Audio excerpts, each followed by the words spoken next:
Good evening. PEP Radio, WPEPLP Meadville, is a nonprofit radio station and a subsidiary of the Pennsylvania Equality Project.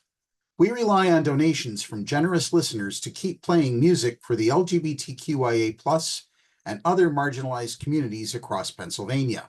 If you're interested in donating, please go to one of our other pages on our website or just simply click on the donate button on the PEP Radio page.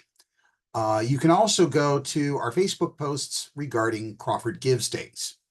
And we take your comments and music seriously. Our communities live in hopeful times.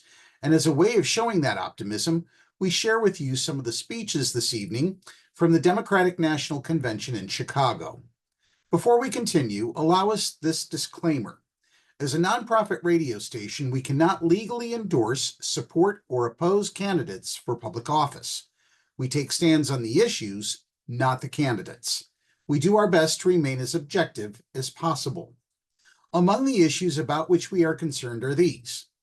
First, books in school libraries should remain available for students to check out, read, and learn from. It is vital that librarians are protected from the sorts of attacks that are proposed in manifestos, such as Project 2025 and Agenda 47. A work of fiction may contain LGBTQIA+ characters or may have been written by an author who is part of the LGBTQIA+ community. That is okay by us and should be okay for librarians to have on the shelves in schools. Why, you ask? Because the LGBTQIA+ community is part of every neighborhood across Pennsylvania.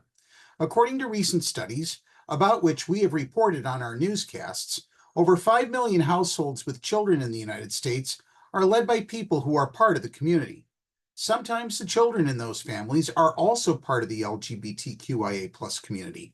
Simply put, our literature and our lives will not be erased by political manifestos.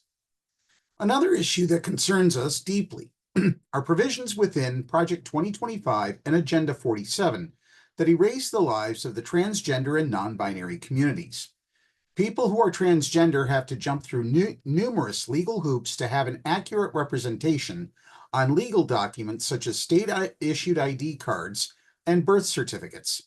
Without such protection, people within the transgender community may face dangerous uncertainties when faced by law enforcement or anyone else for that matter who checks an ID card. When someone who is transgender wants to use the bathroom, they simply want to do their business in a setting that is comfortable and matches their gender identity. They want to tend to human biological needs. If they wash their hands before leaving the restroom, no one should be concerned about their gender identity. We are concerned about intersectional points within the various marginalized communities. People of color who also happen to be transgender or non-binary face a higher rate of discrimination than their cisgender white counterparts. Project 2025 and Agenda 47 erases any reference to discrimination protections from federal websites, brochures, and other media shared with the public by the federal government. Such erasure creates significant vulnerability and burden for the communities most at risk.